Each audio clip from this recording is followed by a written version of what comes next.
Awesome, man. One take.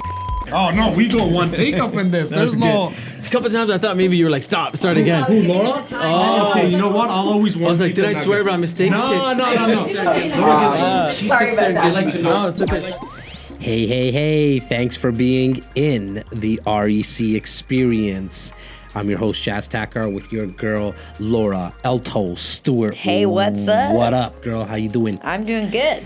This episode, season 3, episode 16, was really, really inspiring for me to be part of. And I hope it comes across to the listeners and to the viewers. You know, our beautiful Clem, Mr. Videographer, set this up. I guess he'd seen some of our past episodes, given that he records them, and thought this guest would be a perfect fit. And he was. You were two peas in a pod. I think so. Like we run in the same circles, have a lot of mutual friends, known of Satish for a very long time because of his huge festival that brings about over 50,000 people to Yonge and Dundas Square, to our out of province and out of country listeners and viewers. That is essentially Toronto's Times Square, and to bring that many people together for a one-day music festival, you know, I get Coachella and all them bring a lot more, but to bring them in Toronto and have this is a little bit different feeling. Why do you say that? Just you know, the whole idea behind it, and just getting people together and just celebrating together, Toronto culture was pretty cool. Local artists. We dove into what makes this music festival different. But I think where the real inspiration is going to come from is what Satish is up to. Well, his entrepreneurial spirit is incredible. Yeah. We didn't know anything about him really coming into the interview, so I'm just sitting in the back like, whoa, this guy's up to everything. How many businesses he's been part of, ran, sold, and now like in the halls with this picture of himself in Ryerson because he's teaching entrepreneurs. Just an amazing soul I found this guy was. Well, this guy seems to just try and find gaps in the marketplace and fill them. And his passion behind it all. He says, you know, you work really hard. Everyone thinks like when you're an entrepreneur, you work hard, you sell your business, and then you can really do whatever you want. And he goes, but I am doing everything I want. He goes, what's really nice about being an entrepreneur and having sold businesses for me is that now it gives me the option to do the things I love. Yeah. And then I go 3,000% into it. So it's not like he's working less, he's working more and just doing bigger and better. This is going to come out as you guys hear this and watch.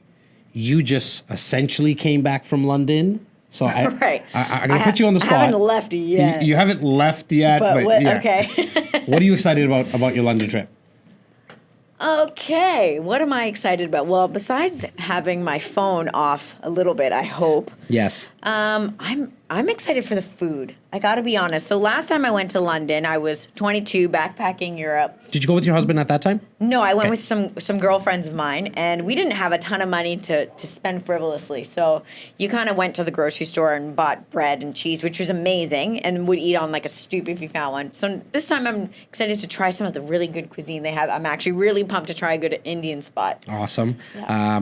How long are you guys going for again? Just 5 days. Cool. Quick little jump over the pond. In and out. In and out. Yeah. Well, have a safe trip. Thank you. And shout out to Clem again for putting myself and Satish in this episode together. Shout out to a good fan, listener of ours, and an amazing friend of mine, Rocky. Our boy Rocky. He's everyone's boy. Yeah, he really is.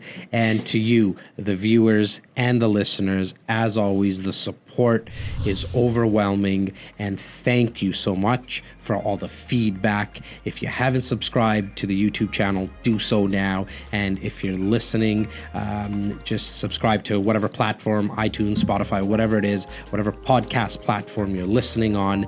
We would love a review, 5 preferably, but even a 1 or 2 is cool. But 5. Yeah. Take care, guys. Elto, as always, thank you. You bet. And take care. Enjoy. REC Experience presents Real Estate, Entrepreneurship, Leadership with your host, Jas Takhar. The REC Experience podcast is now on air. I was like, yo, I have this idea for this concept called Desi Fest. All the communities from across Canada, across the world could come together in the heart of the city. And for one day, don't divide ourselves by the labels we give ourselves, but put together our hands in the enjoyment of music. 12 hours. 12 hours. Non-stop, free music. It's truly Canadian, and it's represented the multitude of talent that we have across the country. There's a lot of passion. You know, the artists that we put on our stage are waking up and eating and sleeping and dreaming this music.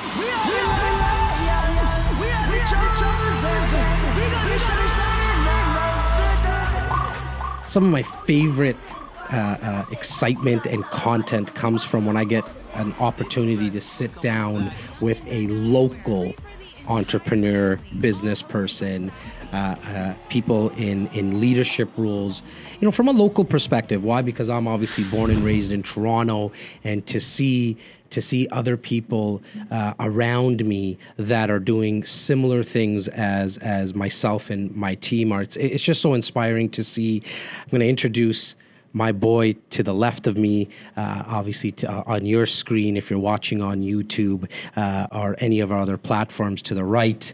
His name is Satish. How are you doing, my man? I'm good. This is great setup. I appreciate that. Yeah. Most people that say, hey, come for a podcast, it's like headphones and like little ghetto Amazon stuff that, you know, you kind of speaking real loud into it to make sense. But this is a great setup. I really appreciate. Well, you do a lot of this, so you know what? Coming from you, it means a lot, man. I really appreciate that. Literally, I haven't seen this many cameras in one room. I know. Well, and lighting, like respect. Okay. People don't invest in lighting. Okay, so first and foremost, I know our beautiful Clem is going to be so happy you made mention of that because he's always on my case. I need more lighting, Jas. I need better lighting. So now I know he has another feather in his cap. But talking about cameras, you brought some cool gizmos here. Talk to me about this. This is not the sponsored show. Okay. But if DJ Osmo Pocket likes it, I could use another one. One of my kids are going to break it for sure. But this is a brand new DJI Osmo Pocket. It's a 4K camera. It's got a gimbal, so it's a stabilizer camera built in. I can run with this. I can vlog with it. It's crazy, man. And it's an external memory card, so you know you literally unplug, put into a camera. What does something like this go for? This is about $400. Okay. And then it's got everything in it. It's got facial recognition. It's got fixed positioning things. So when I'm vlogging, it just follows Audio's me. pretty good. Audio's picks up pretty audio? decent. Okay. Yeah, you know. And then what do we got over there? That's a Ricoh 360 camera. Okay. And I am really excited about what 360 is going to do. I just saw a YouTube video of you using this camera. Yeah. So talk to our viewers and listeners about this because it's really cool what I saw. So, you know, we're now in an era where content creation is it. If whatever you're doing in business, startup, multinational, whatever it is, if you're not creating content to share, the value and the brand is not being built fast enough. I agree. But how do you create content that stands out? Because, you know, to afford a camera now is not a big issue. The phones like yours and mine come ready to shoot. And so I started thinking about, well, how does my content stand out? And I do a lot of stuff in music. And, you know, most DJs are the same. You know, they have the angle down or the angle from behind. So I thought, well, why don't I do my DJ segments in a 360 environment? Right. And do something a little different. Yeah. Talk to our viewers and our listeners about who you are, what you do. Man. Obviously, like I know you're a big tech geek, and I love it because I'm learning a lot. Yeah. But what do you do, and who are you, man? Who am I is really interesting because I think that's one of the most loaded questions possible because you can't, like, you know, I'm made up of so many different things. Yeah. You know, it's hard to pick. Like, I'm a husband, I'm a father, I'm an entrepreneur, I'm a DJ. So who am I is really interesting. Yeah. What I'm excited about, I love that. which is probably a different question to ask, is I'm excited about building businesses that can disrupt industries. Okay. I'm an accidental entrepreneur. I went to school for computer science. I didn't want to. I wanted to be a psychologist. Ryerson. Okay. But big difference, man. Computer science, and you wanted to be a psychologist. I did, and then my parents were like, "No." Okay. You know, you either be an accountant, engineer, or a doctor, or not. Not I even? wasn't smart enough to even get the option. It wasn't like be a doctor, and I said, "Okay, I don't want to. So your parents know who their son was. I like that. It wasn't even an option. So I said, okay, man, let me take computers because it was supposed to be fun, games, etc. So I went to first year and I realized I spent the summer playing basketball and DJing, and these kids were in computer camp. Okay. I didn't even know that was a thing, like computer camps. Yeah. And I literally cried the first night going, what the hell am I doing? I just paid $7,000. I have no idea what these kids are talking about. And then it took me a few years to understand that tech and digital is going to change the world. Right. Like never before. What year are we in now? This is year 2, year 3. You know, I'm 44. Okay. And so we're talking, I'm in my, 18, 19-year-old version. Okay. And I was like, I never thought you were 44, man. hey, it's No, I'm there's not another just saying there's that. another camera that makes me look younger. That's No, I'm just kidding. that's the one. That's why you have that. Continue. It's so I said what the hell am I gonna do? Right. And around third year or so, there was a job fair that was happening, and I always thought a 50% is a 50% is a degree. Sure. Because in university you had to get 90s to get to university. Right. But I figured if me and you in the same class. Yes. At the end of the 4 years, we'll both get a computer science degree. Totally agree.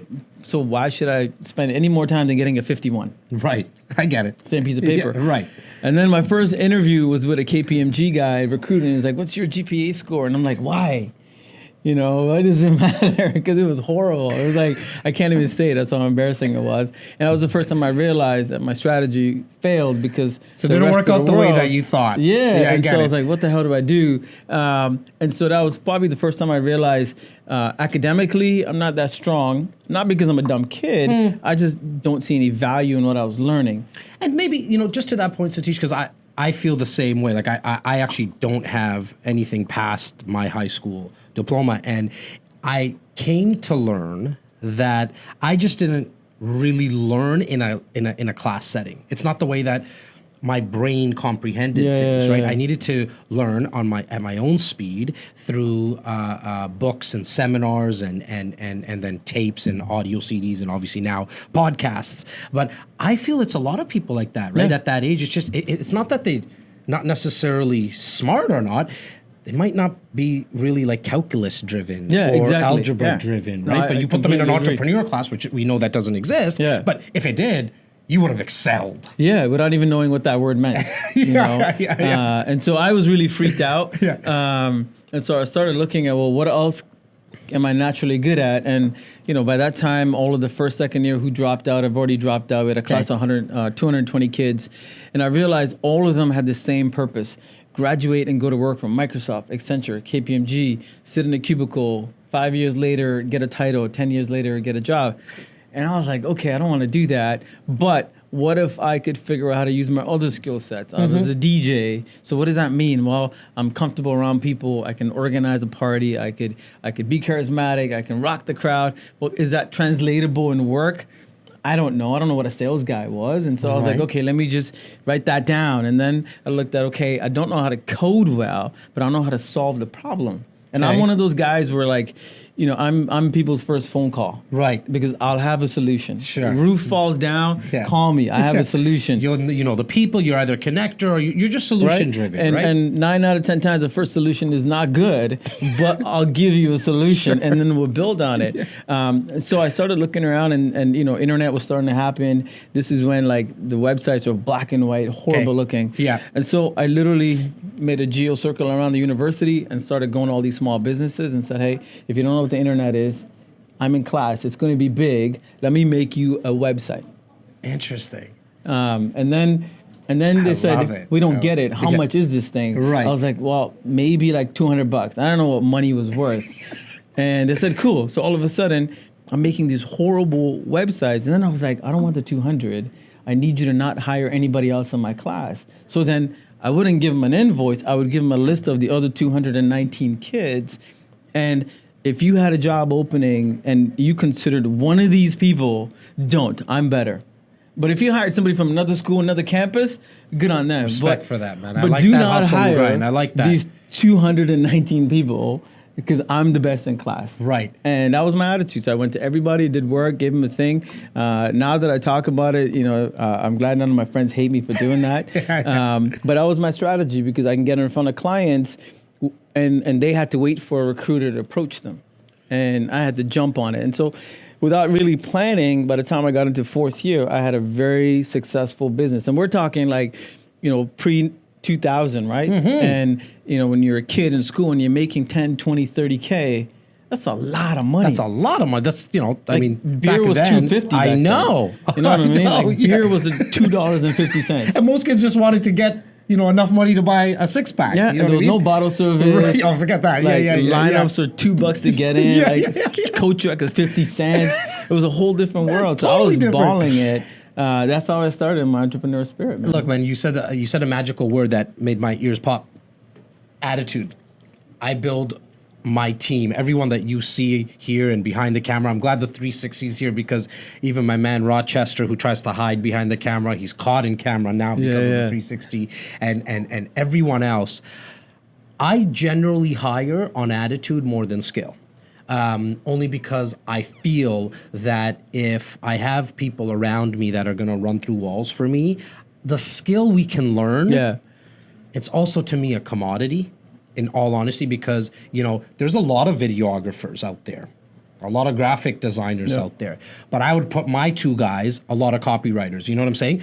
But I would put my team up against anyone because I know what they would do for me.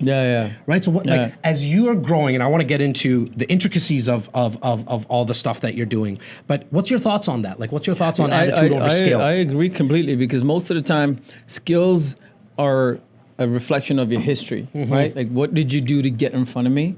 But the world that, you have, the companies that I've created, 50% of the time, we actually don't know what we're doing.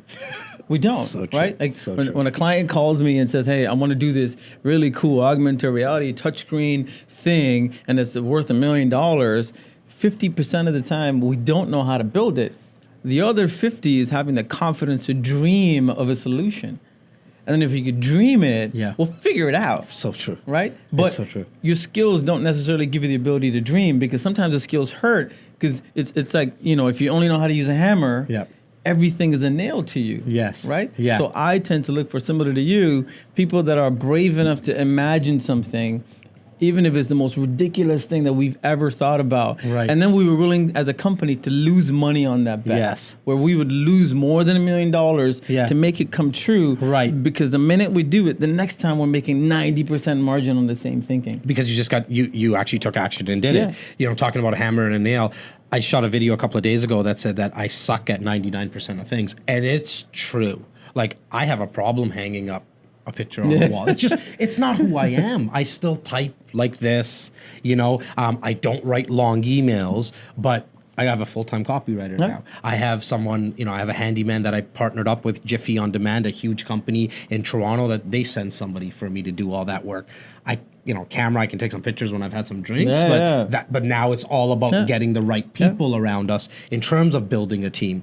And that's something, going back to the education system for a quick second. Yeah. They don't actually teach you that. Right. They teach you the skill to be you, but you don't matter. Especially when you're in a leadership position. Right. You are the least important person in the room. True. So true, man. And I knew, we obviously got connected through the beautiful Clem, and he made mention, and we have mutual friends, and he had made mention that, man, you guys got to hook up. And this is like, Clem's been with us now for 6, 7, 8 months. I forget. It feels like it's been years, but the day that I met him, 2 days in or something, he was like, "Dude, you gotta meet Satish because you guys are so similar." And I was like, "Yeah, I've heard of the guy. Like, we'll get around to it, right?" So I'm so glad that the timing's right, because your big festival that you put on now, which is, to me, it's the biggest South Asian festival that happens right at Yonge in Dundas Square for our out of province and out of country listeners and viewers. It's the hot spot in Toronto. It's the Times Square. It's the Times Square. I love it. How did this all come about, this E-Fest, man? How did it come about? Like any great idea, you either started from pain or pleasure. In this case, it was just pain. Like, the same attitude I had in university, which is pursuing, my non-academic interests. Music was one of them. But music in the South Asian family is always shunned upon when it becomes more than just music. You say South Asian family. Where's family back South home? India. South India, I was okay. born in South India, but I grew up in Singapore. Okay. Yeah. And so it's a mix of like, what the hell does even an Asian mean to me? Because, I had a version and then a change and then it changed again. And I was like, I'm just not going to think about it, But that was the problem. Where once I came to Canada, it was this constant request to put me in a box. Like, you speak Tamil, so you must be Sri Lankan. No, I'm from South India. Do you speak Tamil? I do. Oh, cool. But Okay. Yeah. I didn't realize Tamil was an identifier for them. Yes. Because I never was exposed Here to in- Sri Lankans in Toronto, yes. in Singapore. Right. So I was like, what do you mean? I speak Tamil. Yeah, that's I'm not language. Tamil. Yeah. But you are Tamil because you speak it. I'm so confused. Take me back to Singapore. Like, this is so weird. And then it's like, well, how come you don't know Hindi? Well, how come you don't know Tamil? Like, well, why are we having this? Because let's go play ball. Why are we talking about? Yeah, I get it. So it was really ridiculous. And so when I started my agency, Blue Band Digital, because I was one of the few South Asian CEOs in the mainstream world, we're talking about a 50-year-old industry that's driven by mainstream Canadians with very little diversity. That was one of the reasons I started the company, to go, hey, why do I have to be a tech guy behind the scene? Why can't I be a creative director? Why can't I be a CEO and go up against the BBDOs, the John Streets, the big boys? Because I'm brown. And so I remember the first wave of calls we got was like for ethnic marketing. Because I'm brown and I run an agency. I'm like, no. Yeah. Let me run your mainstream program. I can run your digital program. I actually don't know how to do ethnic marketing. Right. And that was my answer for the first 3-4 months. And then I had a chance to volunteer for a music festival that was happening at Young Dundas, where they just reached out because they wanted some digital. And I remember they spent all this time and effort to raise money. And then they would pay 90% of that to foreigners, people from India, Pakistan, UK, Africa. And then we got people in the city, in Scarborough, Brampton, Mississauga, that I personally knew they were making great music. Right. But we were either too brown for us. Yes. Or not brown enough. Right. So where did we get a chance to shine? And there was this anger that was building up because we didn't have an outlet. Sure. And we didn't have the same problems as our parents' generation. They're in survival mode. 100%. We're in identity crisis. Yeah, So I was like, I agree. what the hell do we do? And so I reached out to these people and I said, hey, I've got artists. If you got budget, do you mind if we book some local talent? And they said, nope. Unless they want to pay, we can't give them the spot. So unless the local artists pay, that's the only way that they can get on stage, okay? They're already suffering. Yes. And how much of a slap is it to go, I'll give you 20 minutes, but you got to pay for it? Right. And in the context of a 2-3 day festival, 20 minutes means nothing. Nothing. 100%. But it was a big deal. Right. And we don't want to see urban and we don't want to see. So I was fighting it. And the best thing this lady told me was, she's like, Satish, you're very passionate. Like, just do it yourself, bro. And I was like, what? And she's like, you know, if you're that passionate about it, you've seen the formula. It's not that difficult. Go raise some money, rent a stage, and do a show. And I was driving home that night pissed off because my ego was bruised. Sure. I was like, how dare you just challenge me to do my own shit? Yeah. And not give me what I wanted. Yeah. And I was like, I don't want to do a show. I just want 30 minutes of 3 days. And then I was like, well, nothing's ever been given to me. And this is the symptom. But this is also the future we're trying to change. So I said, okay, I'm in marketing. I've got clients. Let's just see and pitch. And so we created this brand called Desi Fest. For people that don't know, Desi simply means people. It doesn't imply culture, religion, gender, but immediately you think Indian. 100%. Right? Well, that's what they would call me from the state of Punjab. They'd say I'm Desi. Yeah. Yeah. And that's not the exact translation. And it's Fest what you is said. just Fest. Yes. And so we wanted to create a platform that allowed us to use music to showcase the reality of the culture. Mm-hmm. We're no longer Bollywood only. We're no longer guy meets girl, runs in field, babies pop up. Hide behind trees in Bollywood. I get it. Yeah, we have mental health issues. We have teenage pregnancy issues. Yeah. We have drug abuse issues. We have domestic violence. Yeah. We have all of these issues that get buried under this facade of like pretty culture. Yeah. And I wanted to unpack all that shit. Yeah, I like that. I also thought if statistics was right and South Asians end up becoming a majority in the country in the next 10 years, how important is it to be inclusive and transparent ASAP? Because if you look at history, a lot of the times the communities and civil wars happen is because one culture was not transparent, the other one had misconceptions, implosion happens, and people just create these negative assumptions about each other. For sure. But what if we put all of our good and bad out into the world? Yeah. yes, we love curry, and there's a lingering smell. We make beautiful music. We like painting. Yeah. Indian family, Caucasian family, Asian family. We all care about the same family values. Yes. Our kids get hurt, we rush to sick kids. Like, we don't go to an Indian hospital. No. So why? I only want to see an Indian doctor. Exactly. Or, right? Yeah. So I just wanted to see if we can unpack this, and then if you're gonna love us.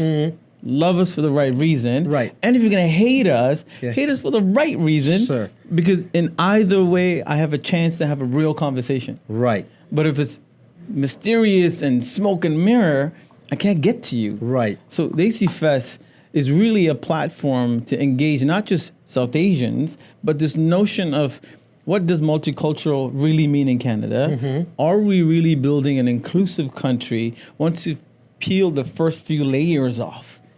And 12 years later, yes, there's some improvements, but we're still a siloed country. Yeah, we still have a lot. Right? Like, There's a long way to go. Why is Brampton Punjabi? Why is Mississauga Pakistani? Why is Scarborough Tamil? 12 years later. Still the same thing. I mean, I've been here, I'm born and raised here, man. And so not much has changed in that sense, right? And I think, my parents' generation, they did their best and they brought us here. And that's it. That's all they can do. They're in survival mode. For sure. And then it's up to me and my generation in our 40s to build an infrastructure. And then the next generation can't take on my problems. They're not here to build the country. They're supposed to grow it and enable it. For sure. But what are we giving them?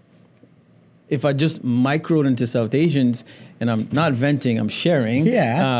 We have one TV channel, ATN, that you have to pay for. It's not even free. So if you don't have a job, you can't afford it.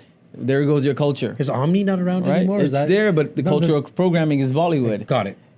10% of the content that's supposed to be South Asian is imported. It's not even local content. Right. Yes, because it's a lot of stuff from Bollywood and stuff like that. Yeah. Not really on radio. No, not at all.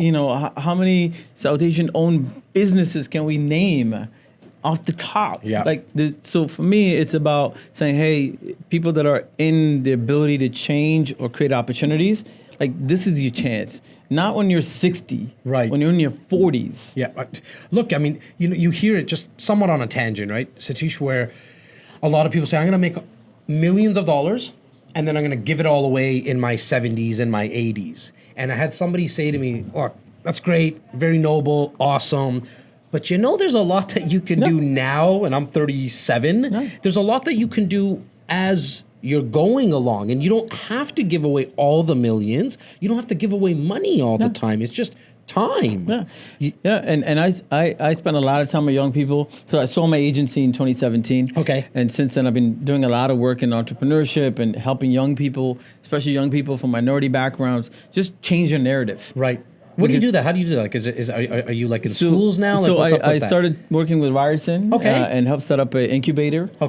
Focusing on science and science discipline and helping scientists become better entrepreneurs. But in doing so, I was just exposed to entrepreneurs in general. Right. And then for the first 6 months or so, I was kind of like, who the hell am I going to share my story to? Because it feels like I'm the next YouTube guy. Hustle, do stuff. I'm like, I don't want to be that guy. Like, I don't even know how I got this far, because I just worked really hard. Put in the hours, you grinded, and I was talking to somebody, and after you sell the company, something magical happens where you're now a success. I'm the same dude from like 3 weeks ago, except I don't got to go to work. Like, nothing has changed. But this definition of success is forced on you, and I was like, I wasn't planning on being successful. I just tried really hard not to fail. I like that. Well, pain and pleasure, right? Some go really, some will take actions based on the pleasure, or some will just go away from pain. I actually don't think either or is right or wrong. It's what's going to work for you. And what motivates you to make the decisions you make. I agree. Like we tried so hard to make sure at least like 5,000 people will come to the square. Right. And we worked our asses off, and 50,000 showed up. That's crazy. I didn't plan on 50,000. That's nuts. I wanted to build a really cool company where we can challenge the stereotypical thinking of what an agency dude looked like. Right. That brown people could be more creative, And the fact that not a lot of first timers are getting an opportunity in the industry. When you say first timers, you mean local, like the artists that come to this Fest are I'm talking about agency now. Agency, I apologize. Okay. Because so many of the people that wanted to get in, if you're a good developer, if you're a good programmer, if you didn't have 2 to 3 years of experience, you can't get into the industry. So chicken and egg. Yeah. So then we made it a philosophy to be the first for as many people as possible. Even if it means I'm going to hire you for 3 months, you now have a line item in your resume. I love it. Go. So out of, the hundreds of people I've employed over the last 12 years, 95%, I was the first job in Canada. Now they're gone to be big art directors and producers, and Clem's a great example. When we first met, he's like, "Hey, I'm back home. I'm trying to figure out what to do. I just need to get in." I'm like, "Cool, come, just get back." And then here he is. I know. So, I mean, how we met Clem was funny because you could tell that his work ethic was always instilled in him, because he sent over a resume and then got on the phone and left us a message, very persistent. And he came in, I met with him for 5 minutes. I had my other team members with me. Before we met with them, the team members were like, Jas, okay, so we'll meet with them. Let's meet some of the other applicants, and then we'll make a decision. 5 minutes, I sit down with Clem. I was like, Clem, so can you start today? He leaves to go to the bathroom or something to go get a drink. My team looks at me, they're like, dude, that's not how it works. You're supposed to meet the other applicants and make a decision. I was like, no, not me. Yeah. Because I really, I love what you said about the 3 month stuff, right? Because I knew I was going to bring on Clem, and in 3 months, if he didn't work, I was going to say, thanks, Clem, but no thanks, it's not going to work. I like to hire and fire fast. I don't mind, because if it's not a match, it's not a match. My boy Spencer, copywriter, came on, huge kudos to him, because he came on as an intern, an unpaid intern. And he goes, look, Jas, I'm going to work for you for 6 months to a year. You don't have to pay me. Let me show you what I got. And from there, if you like what you see, hire me on. Within 3-4 months, I'm like, Spence, man, I really like what you got. You're full time, And so you talked about hundreds of people in the last 10 to 12 years. How did you scale it? Was it similar to that? I want to know, right? Was it really hiring fast and in some situations? Yeah. In most of the time, I knew that 50% of the time we're gonna help you get to another level. Right. But you had a lot of confidence from that perspective. 100%. Right? Because I think, and so then our hiring didn't only focus on skill set, but can we actually coach and train you? Because, to be coached and trained, there's a level of humbleness and empathy you need to have. To be coachable. And to say, hey, I don't know stuff. In an industry where everybody wants the best all the time, knowing there's no such thing. Right. We learn something today is useless tomorrow in tech. Yeah. Same thing with music. You know what I mean? There's a constant evolution that has to be in place. So if you're not an eternal learner, my success is very simple, man. If I like something and I see a problem, I dive into it 100%. Okay. I'm reading, I'm studying. I've got 4 new businesses that I just launched in the last 12 months, and all are non-tech. Okay. And I'm literally studying, reading, attending a conference, watching a vlog, doing something to be in it, because I'm going to learn something micro, small, that'll influence my next 2 weeks. These 4 that you're talking about, and you can share or not share, and we're cool with either way, are they passion projects to you? Are you passionate about them? I'm passionate about the opportunity to disrupt. Meaning, got it. One of my businesses is an internet securities company. Okay. And I've got 2 little kids, and I know what online is happening now and how dark it's getting. It's no longer that fun, fuzzy world that we were used to in the beginning. And so, everybody should be taking their internet privacy very seriously, and think about it as you think about your PIN code on your debit card. Got it. We don't. Right? Because everything you do online. Even the PIN code is getting kind of loosey-goosey. It's incredible. I forget that people are behind me sometimes, and it's just I punch it and it's done. It's incredible, man. So I wanted to get into that space to create some disruption, and then really just make it a mission to get as many people protected as possible online. I invested in a fitness company because I realized halfway through my Blue Band days, I had a bit of a tumor scare. Okay. And I realized I knew how to work really hard, and the same attitude of not failing, I took it to my personal life where I'm just going to work really, really hard. Yeah. And then there was impact to it. And Got it. most of us entrepreneurs, we're not taught that. Yeah. We're not taught plan B. I've always told myself, as long as I have a computer, internet, I can just work. Oh God, I say that to myself all the time. I got rid of my computer though. In that sense, I said if I just have a phone, I'm good to go. Like I'll find even more people and new people. If I have the phone, I'm good to go, right? So I get what you're saying. Until the tumor operation happened, and then I couldn't go on a computer. And then I was like, what's my plan B? Because we only know one mode, like gas down and go. And so, you know, now I'm working with a company that's producing protein bars with CBD in it to help athletes. What's CBD? What's it? So cannabis is a hot topic. Got it. Cannabis has got THC and CBD. Yes. CBD is a non-psychoactive element that's great for your body. It actually heals. It brings down anxiety. Anti-inflammatory, and since taking CBD, I've literally got rid of all the Tylenol, the Advil, the NyQuil, the Neocitrin, things I just needed to get me into a comfort level. Interesting. I'm gone. Now it's all natural. It's non-addictive. Right. So I'm like, okay, I'm going to preach this to the world. And you're mixing this with protein bars. Protein bars. Because, you know, when athletes and high-performance trainers are working out, literally they have to drink some sort of a alcohol substance to like calm their body down after a crazy workout before they can eat. But now CBD does that for them before and after. It's beautiful. So I'm like, let's take it to the world. And so, you know, I'm at a point in life where I can choose where I want to put my energy.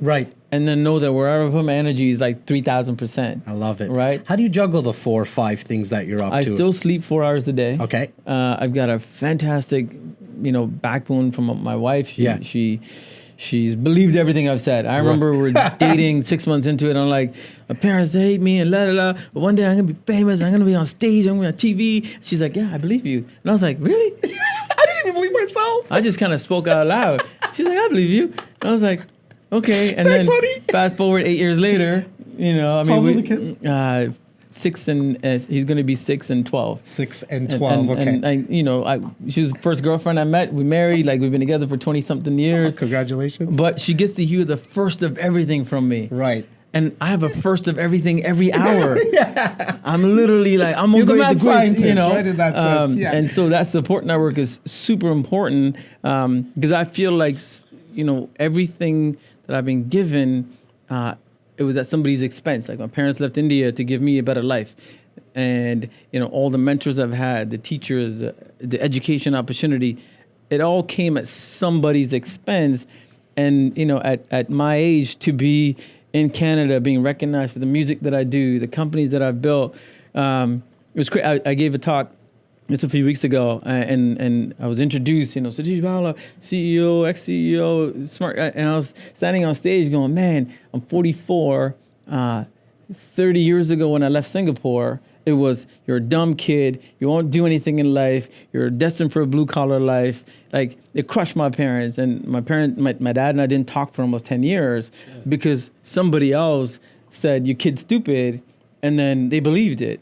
And then 30 years later, I'm this other set of labels, which I saw in my head. And so, you know, for me, it's a very interesting, blessed lifestyle. Did you use that as a chip on your shoulder, man? Like throughout the years, and I don't know if you know it consciously or subconsciously, the fact that you were told that 100%. 30 years ago. And it wasn't a chip. It was a life hack that I started at 14. Because, you know, right before I left Singapore, we had a test when I was 13, and at 13 they separate you into white collar, blue collar. Okay. At 13.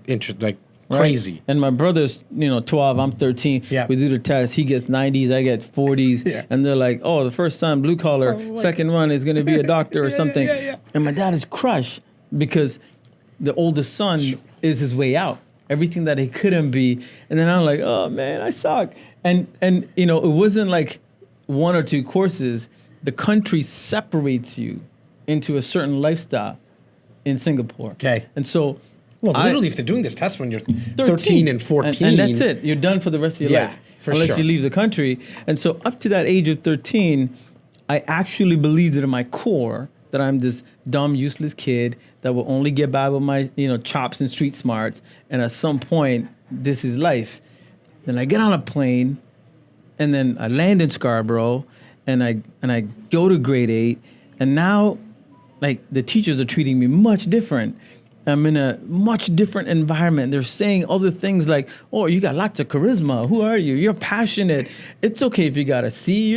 I'm like, what? You didn't even know this existed. And by 15, I had this like crisis mode of, well, I believed everything they told me because of my parents and my aunts and my mom and my teachers. They're older than me. I believed everything they say because even if I don't believe the 10% that I'm dumb, why would I doubt you? Because everything else is true. Right. But then I come here, and then other adults are telling me something totally different. Right. And it's in a span of 6 months, so it's not like I've That's grown quick. a lot. Yeah, yeah. I literally got on a plane. Yeah. So then everything that I thought I knew was shattered. And then I was like, how do I rebuild now? Who do I believe? What's the process I have to go? Because we didn't have any family here. I didn't have anybody to mentor me. Mm-hmm. So how do you rebuild the process? So for me, from the age of 14 to now, every business failed and successful, every relationship, everything has been this life hack, and I'm still in it. Because, I spent 12 years becoming a CEO in a digital world, making sure people knew I'm a smart tech person. Now I want new labels. I want to be a keynote speaker. I want to be a writer. I want to be a best-selling international author. Dude, I have no doubt. And like I said, And I'm doing the same life hack. I'm repurposing. I'm rebuilding. I've got a blueprint that I'm sharing with people. I'm writing my first book. I love it. I'm vlogging. I have no doubt that you're gonna do it. But this is what I talk to people about, saying your limitations are there to be broken and rebuilt. And you get to choose which one doesn't work. Just like clothes, at the end of the year, what do? We take the clothes we don't like, and donate it, and buy new ones. So I'm teaching people how to do that on a regular level. I love it because, I say that all the time, where to bring in the new clothes, you first got to get rid of the old ones, right? Get rid of it. It's just belief systems. Yeah. Unfortunately, we take a lot of our belief systems, positive or negative, throughout our whole lives. And, it has a lot to do with teachers, parents. Unfortunately, I've come to see, and I know you're living the same path in that sense, Satish, where at some point you kind of just get quiet and you shut out that noise, where it's like, because I know you got that confidence now, right? And at some point that switch went on, where even if somebody came by and said you weren't going to be something, or you couldn't do something, you were going to run through that wall. Yeah, and actually, I don't even care about the opinions anymore, because I love it. The only labels that matter are the ones I tell myself. Right. What do you tell yourself? I'm curious, because I tell myself a lot of stuff in the morning. Yeah. Like, if people heard the shit I need to tell myself sometimes, just because I got to come here and I got to lead everything here, I need to wake up in the morning in a good state. And so I talk to myself a lot in the morning. It might be in the shower, it might be the drive here. What's some of the stuff you tell yourself? So the 3 things I tell myself almost religiously every morning is, anything I do it with passion. Yeah. Everything that I do it to help somebody else. And as often as possible, make sure I tell my family how much I love them. Yeah. Because I like all 3 of those. Those are the 3 that my parents never shared, but I learned the first 2 by watching. And the last is the one that we never are taught. Like, I don't know how to be a dad. I'm learning. I don't even know how to be a good husband, because I'm learning. I know how to be a good human for myself. Right. I know how to treat you well and Clem well and everybody else well. Yeah. But all these other labels create these responsibilities, and we don't know how to do it. And there's this need to be just great at it from the day you get the title. Yeah. I'm like, it'll take me another 80 years to figure out how to be a good dad. My guys are 5 and 3, man. Trust me. I have no clue what I'm doing. And so I think for me, it's this constant reminder that, everything about me could be changed if I want it to be changed. And it's okay also to like some things about myself. I am a starter and not a finisher. And that's cool with me, because I don't like finishing something because my attention's not there. Yeah. You're self-aware, man. That's awesome. And I don't hate myself for it. I don't beat myself about it, because I know I can start some really cool stuff, and I know how to attract some people. I also know, there's a lot of ways I need to improve just in my mindset, because every now and then that 13-year-old Singapore kid will show up. And I don't have a process to get rid of him. It's just a matter of time. Like, I need to stay in that mode for 3 days. Right. Eventually he'll leave and I'll be back. Yeah. But at 45, I still don't know how to deal with that kid when he shows up. I appreciate you sharing that, man, because sometimes it's okay to be down on yourself. You know, I hope people don't live in there for a very long time. And who the heck am I to say if 1 day, 5 days, 3 days, 18 days is long enough? But it's okay to sometimes take an L and take that L. Be self-aware that you can turn it into a W, because I got a lot of the same things in grade 6, grade 7 from teachers, right through even high school. And you take that with you as you're older. Even now, like, it took me a while to get over in front of the camera. I stutter sometimes. I have a lazy eye sometimes. I can't articulate things sometimes. But, you know, once I got over it, like, shoot, I'm Jas, man. No. And what you see is what you're gonna get. It felt like a whole, forget one monkey, like the whole family of them got off my shoulders, because now I was like, it's like that scene, I talk about it a lot, in 8 Mile. At the end of 8 Mile, Eminem, you know, he does his thing, he says everything negative about himself and drops the mic because the guy has not, the opponent has nothing to say to him, right? Yeah. No, I agree. And I think, you know, as I've realized over the last 3-4 years since the whole tumor thing and all this kind of stuff, that, you know, our number one accountability is to continually become the best version of us. Mm-hmm. And then if we can focus on that every single day, the ripple effect is phenomenal for everybody else we touch, from the Uber driver to your grandkids, because you don't have to try hard now to be somebody they're going to admire. You're just being you at the best. Yeah. But the path to, like, really stripping down yourself and rebuilding the best version consciously, there's no blueprint. There's no. I don't care how many Gary V, Tony Robbins books you read. No, it's not. It's a hard, lifelong process. There's no short pill for it. Yeah. And I think that's like Matrix, really, right? That blue magic pill. It just that's the real process, man. So for me, you know, as we started with this conversation, who am I? Yeah. I don't know the answer. Yeah, I love it. Because I'm such a multifaceted human being. But in every one of the things I touch, whether it's music, my charity work, my whatever, my purpose is still the same. How can I, through this venture, this relationship, this process, find a better version of me? Yeah. And if I can do that and get to tomorrow and then the next day, what would life look like? What would I leave behind? Who are the people I impact? And then that's really my focus, man. Because, you know, there's no 2-day guarantee for anybody. I totally agree. You know, you spoke about the ripple effect, and I knew you were talking about, you know, how you can touch an Uber driver, and that can change his day, can change your day. But it's neat, right? With you and I now, like, same circles, a lot of mutual friends.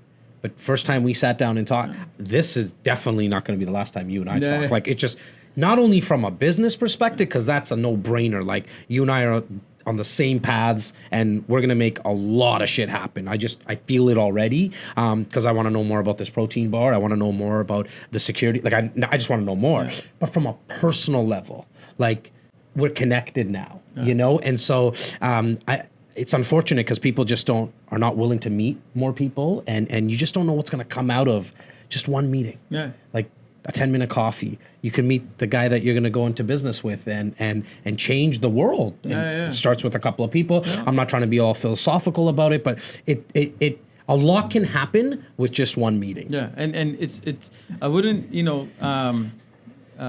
position it as a philosophical thing, because when I mentor some of these kids, like I had somebody today, you know, she's like, I'm passionate, I just don't know how to get customers. I said, what does that mean? Like, I come from a time where we had to have quarters in our pocket.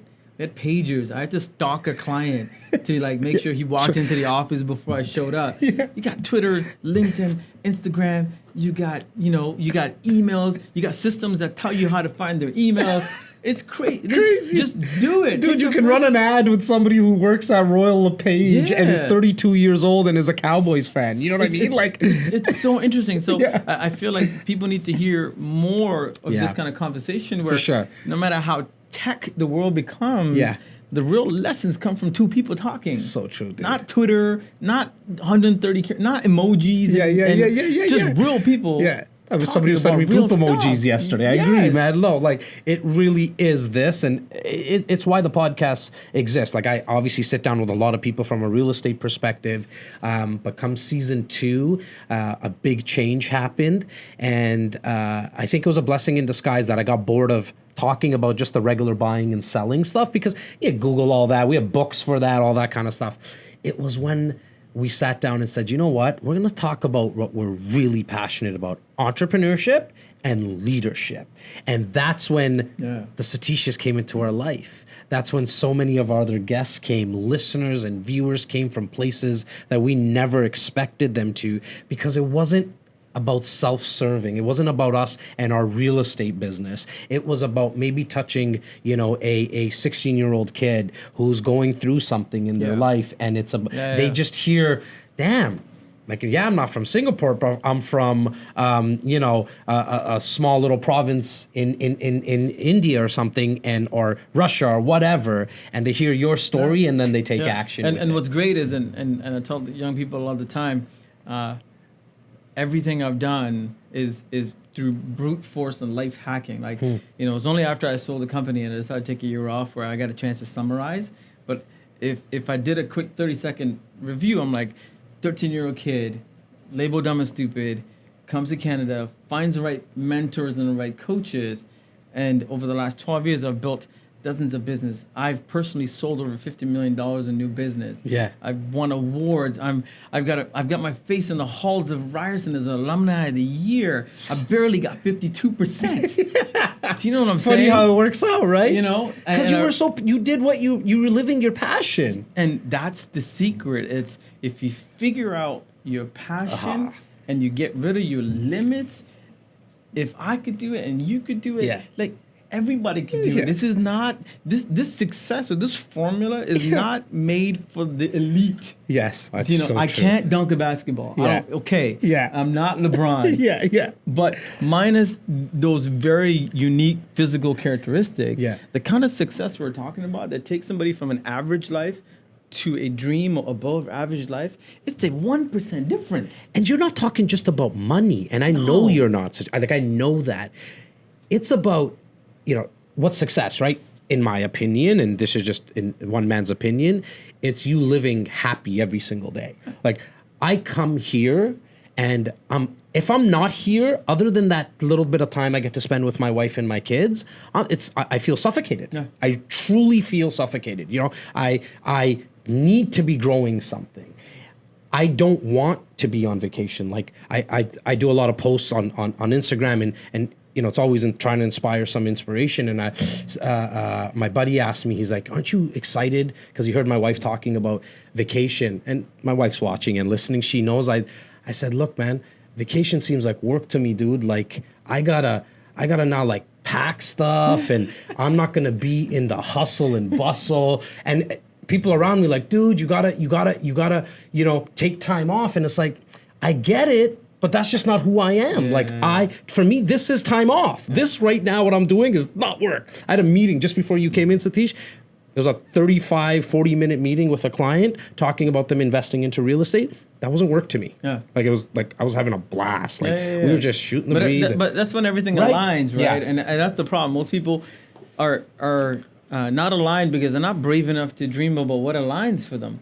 For me, success always just meant having 100% ownership over my time. Because that's the one thing that I can't pay you for. Yeah. Like, I can buy Gucci's, I can do whatever, but I can't pay you for time. And so from an early age, I said, if there's one thing that I want to earn in life for myself is to find a way to get the time I want in my terms. Awesome. I want to hang out here for 3 days and do nothing.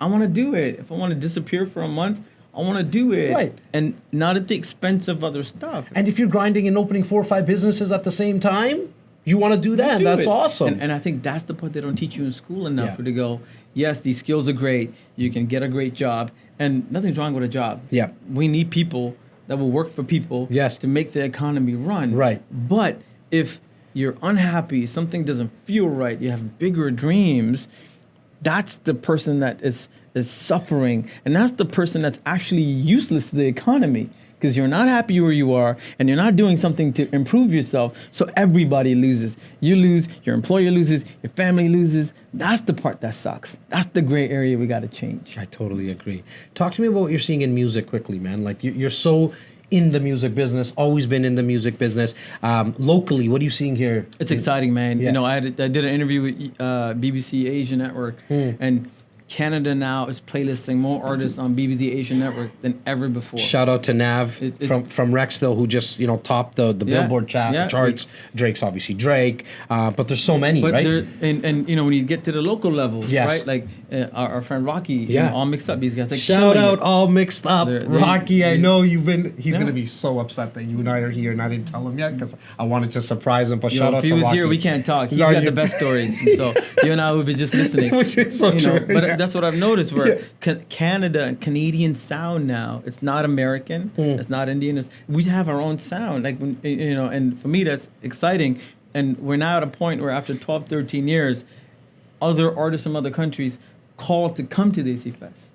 We no longer go out there looking for people. Right. They call and they're like, "Hey, I'm doing a tour. It happens to be at the same time. Let me get on." How funny! Okay. Tables have turned a little bit, and that's great because you know, one of the things that I hated about what Canada was doing is to be successful as a musician, you needed to leave.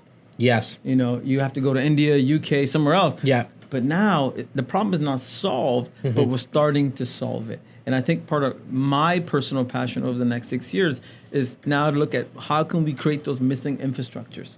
Why do we not have 10 TV channels? Why do we not have multiple radio stations? Why can't I listen to Punjabi music on a mainstream radio at 4 p.m. on the Gardner? Why do I have to wait till 2 a.m.? Yeah, you know, for sure. So and even down to things like, why is there an ethnic aisle in Sobeys?